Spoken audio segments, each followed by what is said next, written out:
हाँ जी दोस्तों, नमस्कार। स्टडी हंगर्स पर आपका बहुत बहुत स्वागत है। आशा करता हूँ आप सभी बहुत अच्छे होंगे और अपनी तैयारी को एक नई दिशा दे रहे होंगे। साथियों, अगर आप हमारे चैनल पर नए हैं तो चैनल को सब्सक्राइब करें और जो भी साथी शिक्षक भर्ती चयन परीक्षा की तैयारी कर रहे हैं उनके साथ चैनल को शेयर करें। साथियों, हम डिस्कस कर रहे हैं आपके साथ कक्षा 4 का पर्यावरण अध्ययन और इस एनसीईआरटी की सीरीज को हम आगे बढ़ा रहे हैं। और इसमें आज हम डिस्कस करने वाले हैं चैप्टर 16, 17 और 18। और साथियों, जैसे ही हमारा कक्षा 4 का ये पर्यावरण अध्ययन कंप्लीट होता है वैसे ही हम आगे बढ़ेंगे और फिर कक्षा 5 की बुक को कंप्लीट करेंगे। और हम आप सभी के लिए कोशिश कर रहे हैं कि हमारे पर्यावरण अध्ययन के जो प्रीवियस ईयर क्वेश्चन हैं उसकी भी एक सीरीज आप सभी के लिए लाई जाए। तो चलिए साथियों, डिस्कस करते हैं पार्ट 16। और पार्ट 16 का नाम है चू चू करती आई चिड़िया। यानी कि इस पूरे के पूरे पार्ट में जो चर्चा होगी वो चिड़ियाओं से संबंधित होगी, यानी कि पक्षियों से संबंधित।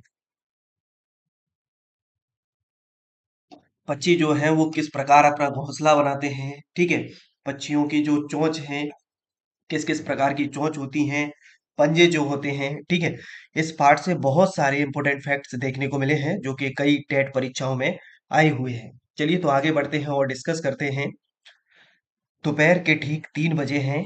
आकाश में एक भी बादल नहीं है। सूरज तेज चमक रहा है।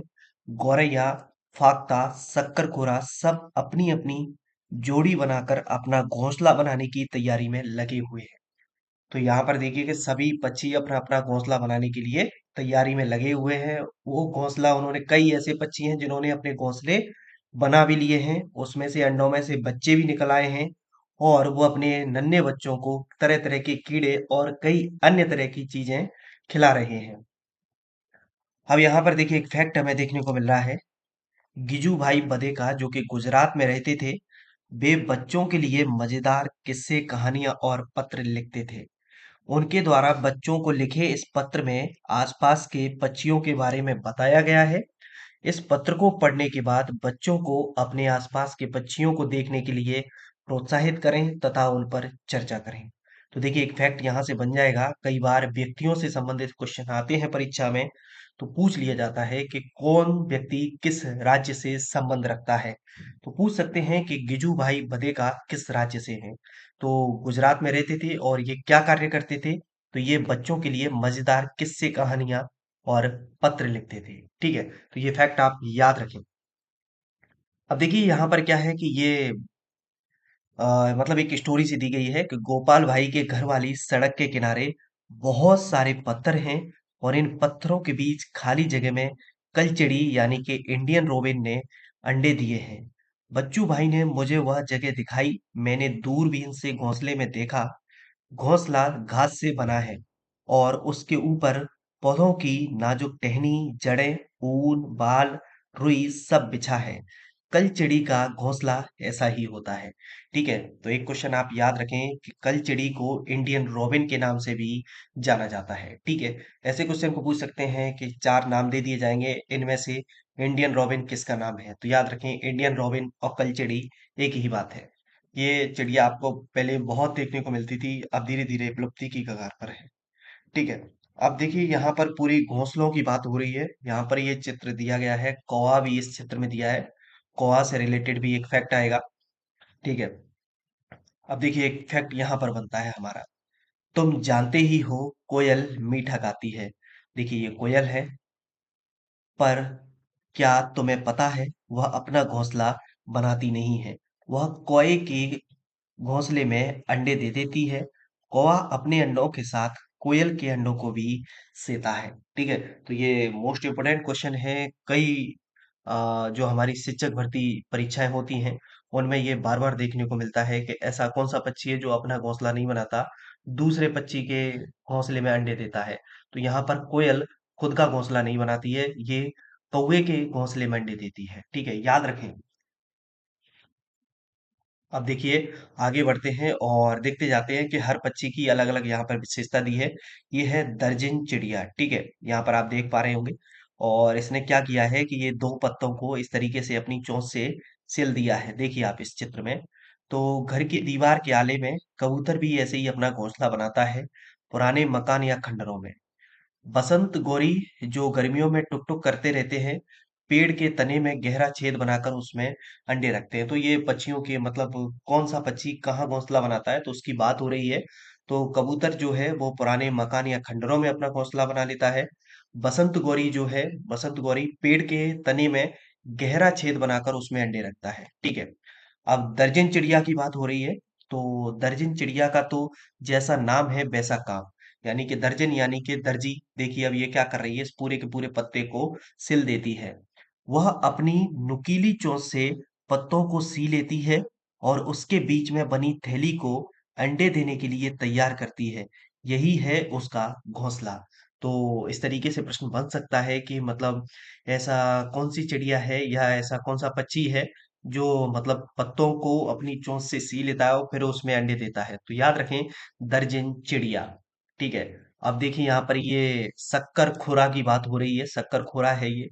और शक्कर खोरा की बात करें तो शक्कर खोरा किसी छोटे पेड़ या झाड़ी की डाली पर अपना लटकता घोंसला बनाते हैं। उसी शाम हमने एक डाल से टंगा शक्कर खुरा का घोंसला देखा। क्या तुम जानते हो कि यह घोंसला किन किन चीजों से बनता है? तो घोंसले में क्या क्या चीज देखने को मिली? तो घोंसले में बाल, बारीक घास, पतली टहनियां, सूखे पत्ते, रुई, पेड़ की छाल के टुकड़े और कपड़ों के चीथड़े होते हैं। यहाँ तक कि मकड़ी के जाले भी होते हैं। ठीक है। अब ये उसके घोंसले में झांक कर देखता है, तो उसमें एक छोटा सा बच्चा था जो कि अपनी माँ का इंतजार कर रहा था। ठीक है। तो ये हो गई बात शक्करखोरा की, दर्जन पक्षी की। और हम बात कर रहे हैं बीवर पक्षी की। ठीक है। ये देखिए इस तरीके के कुएं में आपको लटकते हुए बहुत सारे इस प्रकार के आपने जो है घोंसले देखे होंगे। तो बीवर पक्षी का हम बात करें तो क्या तुम बीवर पक्षी के बारे में यह बात जानते हो? सभी नर बीवर पक्षी अपने अपने घोंसले बनाते हैं। मादा बीवर उन सभी घोंसलों को देखती है, उनमें से जो सबसे अच्छा लगता है उसमें ही वह अंडे देती है। तो अच्छा इंपॉर्टेंट फैक्ट है, ध्यान रखें कि जो नर बीवर पक्षी होते हैं वो सब क्या करते हैं, घोंसले बनाएंगे। और जो मादा बीवर पक्षी है वो देखेगी कि इन सब में से सबसे बेस्ट कौन सा है, उसमें वो अंडे देगी। ठीक है। अब क्या करें? देखिए यहाँ पर अब बात करें कि पक्षियों के जो कई दुश्मन हैं, जैसे कि मनुष्य भी है और दूसरे जानवर भी, जैसे कि कोए, गिलहरी, बिल्ली और चूहे मौका देखते ही अंडे चुरा लेते हैं। तो पक्षियों को क्या करना पड़ता है, अपने मतलब जो अंडे हैं उनकी रक्षा भी करनी पड़ती है। कई बार घोंसलों को तोड़ भी देते हैं, लेकिन इसको नुकसान पहुंचा दिया जाता है कौवे के द्वारा, गिलहरी के द्वारा या बिल्ली या चूहों के द्वारा। ठीक है।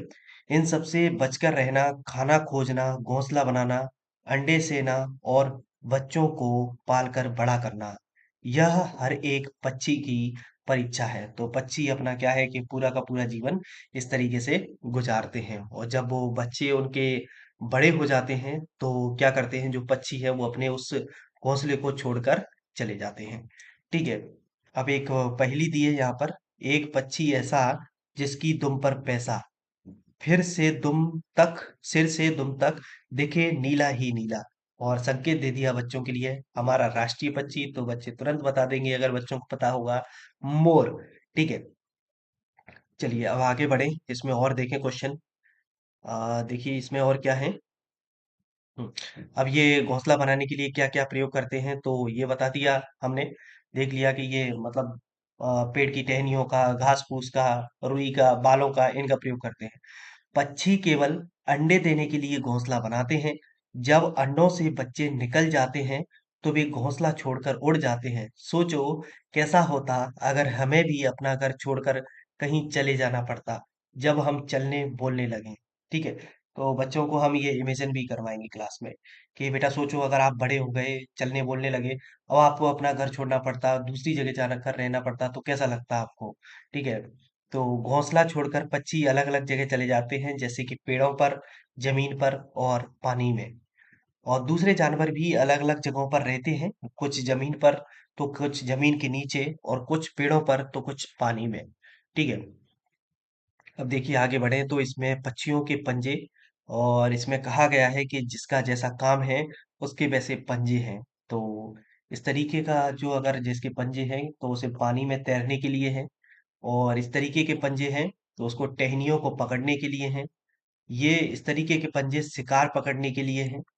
और ये जो पंजा है ये पेड़ पर चढ़ने के लिए है, और इस तरीके का जमीन पर चलने के लिए, यानी कि जिस पक्षी का जैसा कार्य है उसके लिए उसके उस तरीके के पंजे हैं। ठीक है।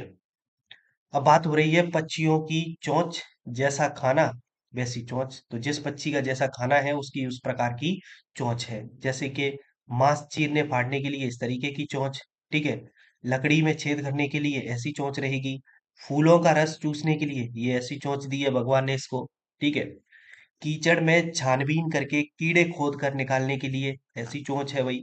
बीजों को दबाकर तोड़ने के लिए देखिए आप चित्र में, काटने के लिए ऐसी है। तो सबकी जिस तरीके का जिसका जैसा भोजन है, जिस तरीके का जिस पक्षी का जैसा कार्य है, उसके उस प्रकार के पंजे हैं, उसी प्रकार की उसकी चोंच है। ठीक है। जानवरों के दांत, ये क्वेश्चन इंपॉर्टेंट है, कई बार आया है। गाय के आगे के दांत जो है वो छोटे होते हैं पत्तों को काटने के लिए, और घास चबाने के लिए पीछे के दांत चपटे और बड़े होते हैं। तो आगे के दांतों से क्या करती है गाय, पत्तों को काटती है, और पीछे के जो बड़े दांत हैं उनसे क्या करती है, उनको चबाती है। ठीक है। बिल्ली के दांत होते हैं नुकीले होते हैं, जो मांस फाड़ने और काटने के काम में आते हैं। सांप के दांत जो होते हैं, सांप के दांत नुकीले होते हैं, पर वह अपने शिकार को चबाकर नहीं खाता बल्कि पूरा निगल जाता है। ठीक है। तो सांप क्या करता है, चबाता नहीं है, सांप पूरा निगल कर खाता है, किसी भी चीज को खाएगा। और ये क्वेश्चन बहुत इंपॉर्टेंट है, कई बार देखने को भी मिला है ये क्वेश्चन। गिलहरी के दांत हमेशा बढ़ते रहते हैं। दांतों से काटने और कुतरने के कारण इनके दांत घिसते रहते हैं। तो आपने हमेशा देखा होगा, गिलहरी कहीं ना कहीं बिल्कुल शांत नहीं बैठती, कुछ ना कुछ लगी ही रहेगी, किसी भी चीज को कुतरती रहेगी, है ना। आपने मोस्टली देखा होगा, क्यों, क्योंकि उसके जो दांत है हमेशा बढ़ते रहते हैं, और इस प्रकार से कुतरती रहती है तो उसके जो दांत हैं वो घिसते रहते हैं, भाई बैलेंस में बने रहते हैं। ठीक है। चलिए, और इसमें और क्या देखने को मिल रहा है, और इसमें कोई खास क्वेश्चन नहीं, इतने ही क्वेश्चन थे। ठीक है। अब बढ़ते हैं अगले चैप्टर की ओर। और देखिए ये जो दो चैप्टर हैं, पार्ट 17 और 18, इसमें कुछ ज्यादा इंपॉर्टेंट फैक्ट मुझे देखने को मिले नहीं, केवल हम जान लेते हैं कि एक्चुअली इन पार्ट में जो चर्चा की गई है वो किस बात की कही गई है। देखिए पार्ट 17 में जो बात कही गई है, नंदिता मुंबई में, नंदिता जो है वो अपने मामा के यहाँ जाती है मुंबई में, और वो मुंबई जाकर देखती है कि यहाँ के लोगों की जो दैनिक जीवन है वो किस प्रकार का मतलब है। और वहां पर वो दो तरीके की जीवन देखती है, कि एक तो उसके जो मामा एकदम झुग्गी झोपड़ी में बस्ती में रहते हैं, उनका जीवन के उन्हें सुबह उठने से लेकर पानी के लिए लाइन में लगना पड़ता है, बहुत सारी समस्याओं का सामना करना पड़ता है। ठीक है। और मतलब वहां पर जो शौचालय के लिए एक ही मतलब शौचालय है, और उसमें ही सब लोग मतलब जाते हैं, मोहल्ले के जितने भी लोग हैं, और एक ही कमरा है उनके पास, उसी में खाना बनाते हैं, उसी में सोते हैं। और किस तरीके की मतलब एक कंजेस्टेड जो लाइफ है झुग्गी झोपड़ियों की, वो बात कही गई है।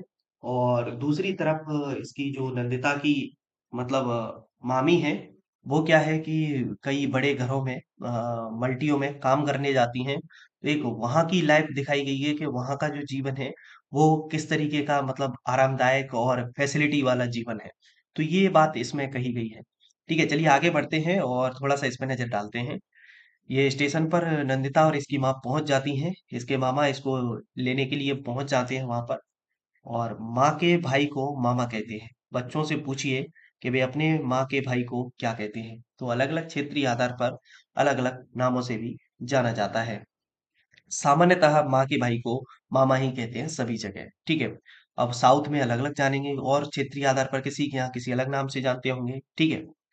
अब देखिए इसके मामा इसको लेकर आते हैं, तो ये गली में आप देख पाए, यहाँ पर ये बहुत सारी गंदगी फैली हुई है, और बहुत ही सकरी सकरी सी गली है।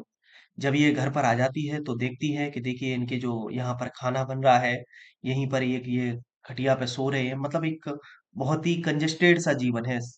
ठीक है। अब इसके साथ साथ देखिए ये दिया गया है पूरा का पूरा, इसमें यही बात कही गई है, पढ़ने की आवश्यकता नहीं है हमें। सकरी गली के दोनों तरफ साथ साथ सटी हुई झुग्गियां, उसी गली से होते हुए हम मामा के घर पहुंचे। यहाँ एक कमरे में मामा मामी, उनकी दो बेटियां और बेटा रहते हैं, और मैं भी। वहीं बैठना, वहीं सोना, वहीं पकाना और वहीं नहाना।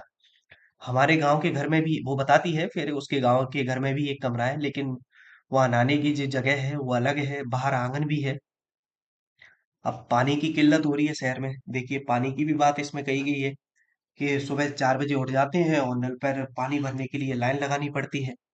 एक पॉइंट और मिला है यहाँ पर, माँ के भाई की पत्नी को मामी कहते हैं। ठीक है, याद रखें, माँ के भाई की पत्नी को मामी कहते हैं, सामान्यतः यही कहते हैं, लेकिन अलग अलग इलाके में अलग अलग नाम से भी कहा जाता है।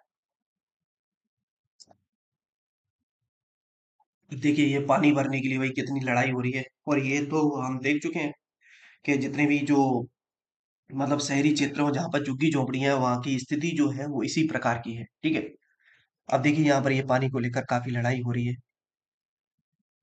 चलिए आगे बढ़ते हैं। आप देखिए वो अपनी मामी के साथ मतलब जाती है और बिल्डिंग की साफ सफाई के लिए वो एक बार जाती है, और वो देखती है वहां पर कि वहां पर बहुत सारे मतलब घर हैं, और मतलब बहुत ऊंची ऊंची बिल्डिंग बनी हुई है, लिफ्ट भी है वहां पर अंदर जाने के लिए। ये अनुभव वहां पर वो करती है, और वहां पर देखती है कि मतलब सब कमरे अलग अलग हैं, टॉयलेट अलग हैं, सबके सोने का कमरा अलग है, खाने का जो कमरा है वो अलग अलग है। ये सब जीवन यहाँ पर दिखाया गया है।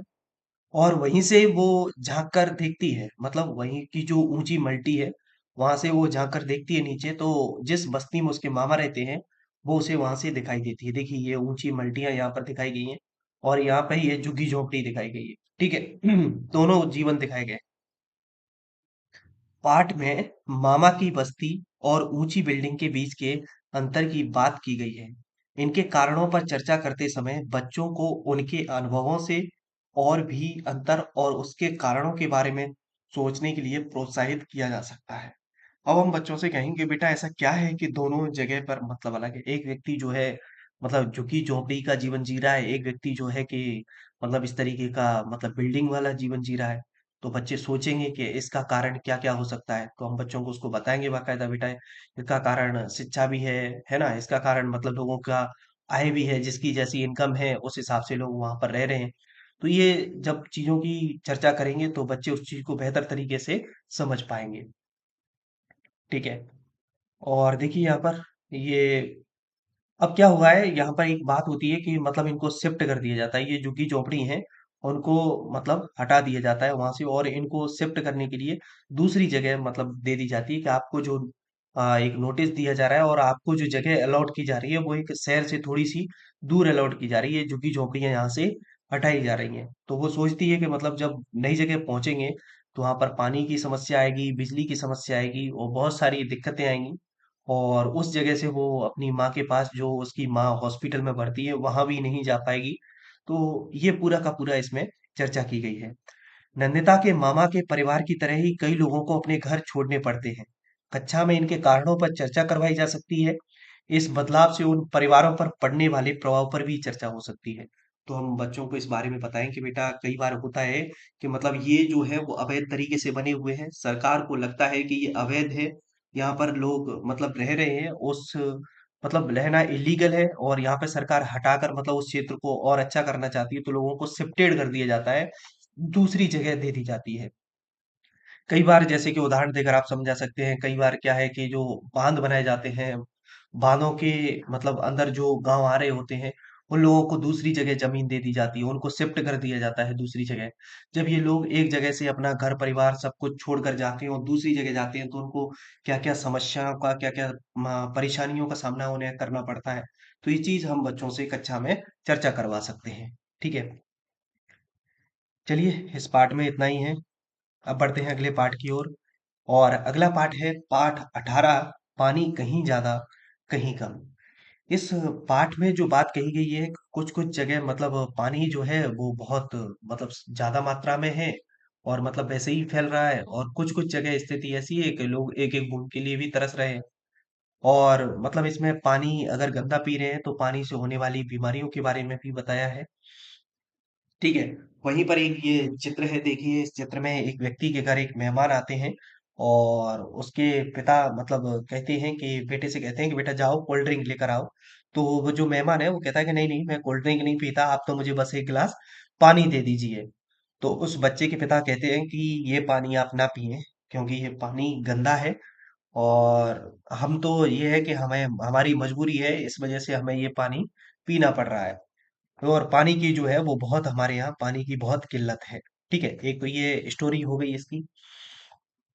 अब आगे क्या है कि ये लोग घूमने जाते हैं मतलब एक जगह, वहां पर वाटर पार्क बना हुआ है, और वाटर पार्क में बहुत सारी मात्रा में पानी है, बहुत पानी है। और पानी में क्या है कि बच्चे खेल कूद रहे हैं, पानी में नहा रहे हैं बच्चे। ठीक है। देखिए, ये वाटर पार्क का एक चित्र दिया है, इसमें बच्चे फिसल पट्टी से फिसल रहे हैं और इस पानी में नहा रहे हैं। और बाहर क्या है कि आसपास शोर होता है, तो देखते हैं। तो देखने के बाद मतलब देखने को ये बच्चे जो है, इनका परिवार जो आता है वो देखता है कि बाहर क्या हो गया। तो बाहर देखते हैं कि पानी की किल्लत है और पानी के लिए टैंकर आया हुआ है, तो लोग बाग मतलब वहां पर एकत्रित हो रहे हैं पानी के लिए। तो वहां के आसपास के लोग बताते हैं कि इधर के एरिया में पानी की बहुत ज्यादा समस्या है, जो कुएं हैं वो बहुत सूख गए हैं। तो इसलिए सप्ताह में एक दो बारी मतलब पानी का टैंकर आता है, तो हम पानी मतलब भरने के लिए यहाँ पर इकट्ठा हो रहे हैं। ठीक है, चलिए। और इसमें क्या है कि ये मतलब बच्चे की जो छुट्टी होती है, इसमें एक और स्टोरी है ये। इसमें क्या होता है कि बच्चे की स्टोरी होती है, मतलब वो मतलब अपनी माँ के साथ वहां पर जाता है, अपनी माँ के साथ, माँ जिस घर में काम करती है। तो वहां पर देखता है कि मतलब उनके घर में बहुत सारा पानी की अच्छी व्यवस्था है, और अच्छा माहौल उसको वहां पर लगता है। तो वहां पर उसकी जो मतलब मतलब इसकी माँ जिस घर में काम करती हैं, वो कहती हैं कि पानी जो कल का भरा हुआ है उसको फेंक दो, और पानी क्या है, पीने के लिए नया पानी भर लो, और मतलब गर्म करके पानी को भर लीजिए, और अपने लिए भी तुम दो तीन बोतल ले जाओ। तो बच्चा खुश हो जाता है कि मतलब चलो अच्छा है, आज अच्छा पानी पीने को मिलेगा, और लाइन में वहां पर मुझे नहीं लगना पड़ेगा पानी भरने के लिए। ठीक है, तो ये पानी की बात कही गई, यहाँ पर पानी की जो किल्लत है दैनिक जीवन में उसकी बात बताई गई है। अब देखिए कि यहाँ पर एक पॉइंट है, क्या तुम्हें कभी दस्त लगे हैं, उल्टियाँ हुई हैं, तब क्या हुआ था? जब दस्त लगते हैं या उल्टियाँ होती हैं तो हमारे शरीर से बहुत सारा पानी बाहर निकल जाता है। ये क्वेश्चन देखने को मिला है कई परीक्षाओं में। यह शरीर के लिए हानिकारक हो सकता है। इसलिए जरूरी है कि शरीर में पानी की कमी पूरी की जाए, और जब तक उल्टियाँ दस्त हो तब तक थोड़ी थोड़ी देर में पानी पीते रहना चाहिए। पानी में शक्कर और नमक भी मिला लें। तो इसकी जगह आपने देखा होगा जो ओआरएस घोल होता है वो भी दिया जाता है, जिससे पानी की कमी ना हो शरीर में। ठीक है, अब ये नमक और पानी का घोल मिलाकर अगर आप पीते रहेंगे तो शरीर में मतलब जो पानी की जो कमी हो जाती है दस्त लगने के कारण, उल्टी होने के कारण, तो वो पूरी हो जाती है। ठीक है। हाँ, पानी से मतलब हैजा जो जैसी बीमारियां हो जाती है उसके बारे में भी हम बच्चों से चर्चा कर सकते हैं कि पानी से और क्या क्या बीमारियां हो जाती हैं। अच्छा, हमें साफ स्वच्छ पानी पीना चाहिए। ठीक है, चलिए। यहाँ केवल, अब एक और आगे बढ़े, तो यहाँ केवल उन लक्षणों की बात की गई है जिन्हें बच्चे पहचानते हैं। अगर ऐसा हैजे के कारण हुआ है तो बीमारी के बारे में चर्चा करें। आसपास कौन सी बीमारियां हैं, जरूरी नहीं है कि सभी बच्चे इन बीमारियों के बारे में जानते हो। तो बच्चों के लिए एक रिपोर्ट कार्ड सुझाव लिखने को बताया गया था कि मतलब दस्त हो रहे हैं तो किस वजह से हो रहे हैं, उल्टी हो रही है तो किस वजह से, दस्त व उल्टी अगर एक साथ हो रही है तो किस वजह से, पेशाब का रंग पीला, हल्का बुखार, आंखों व शरीर में पीलापन, पेट दर्द अगर हो रहा है, तो ये बच्चों को हम बताएंगे बेटा हमारे शरीर में इस प्रॉब्लम की वजह से, इस बीमारी की वजह से ये लक्षण दिखाई देते हैं। ठीक है। तो अब क्या होता है यहाँ पर देखिए, एक और मतलब एक स्टोरी टाइप की दी है, तो मैं आपको शॉर्ट में बता दूं कि कर्नाटक के होलगुंडी गांव के लोगों को, होलगुंडी गांव याद रखें, कर्नाटक का होलगुंडी गांव, यहाँ पर लोगों को पानी की बहुत ज्यादा किल्लत थी। पिछले 3 बार, पिछले 3 सालों में बारिश की कमी से वहां था सूखा पड़ गया था, और वहां ना खेती हो पा रही थी, ना जानवरों के लिए पानी था, ना पीने के लिए पानी था। तो लोग वहां को मजदूरी करने के लिए मतलब मजबूरी में गांव छोड़कर शहर की ओर पलायन करना पड़ा। गांव के लोग बहुत परेशान थे। तो गांव के बड़ों के साथ साथ मतलब बच्चों ने एक मतलब एक यूनियन बनाई और उसका नाम रखा भीमा संघ। ठीक है। और इन्होंने पूरा का पूरा देखा कि पहले गांव में ये समस्या नहीं थी, लेकिन ये समस्या अब होने लगी, तो किस वजह से हो रही है। जब उन्होंने जाना कि मतलब गांव के ऊपर पहाड़ियां पर एक टंकी हुआ करती थी, उसमें पानी स्टोर हुआ करता था, और आसपास हरे पेड़ पौधे रहते थे, बढ़िया अच्छा, लोगों को पर्याप्त मात्रा में पानी भी मिलता था, वाटर लेवल रहता था। जब ये सब चीज देखी, उन्होंने लोगों से बात की जो वाटर मतलब पानी का जो मतलब इकट्ठा करते हैं एक जगह पानी, वाटर हार्वेस्टिंग वाला सिस्टम जो है, उनसे चर्चा की, लोगों से जानकारी ली और इस यूनियन ने यानी कि भीमा संघ ने ये कार्य किया, उस टंकी की मरम्मत करवाई। फिर बारिश हुई तो 2-3 साल की बारिशों के बाद मतलब उसमें पानी आने लगा प्रॉपर और वही वाटर लेवल पर्याप्त मात्रा में इनको मिलने लगा और वो इनकी जो समस्या थी उसका समाधान हो गया। फिर लोगों को पर्याप्त मात्रा में पानी मिलने लगा। अब लोगों को गाँव छोड़कर शहर की ओर पलायन नहीं करना पड़ता है। और ये जो भीमा संघ है वो आज भी कार्य कर रहा है और इसमें नए-नए बच्चे और नए-नए लोग जुड़ते रहते हैं। ठीक है? तो बस इस पार्ट में इतना ही था और फिर मुलाकात करेंगे हम आपसे अगली वीडियो में। जब तक आप सभी अपना ख्याल रखिए। जय हिंद, जय भारत।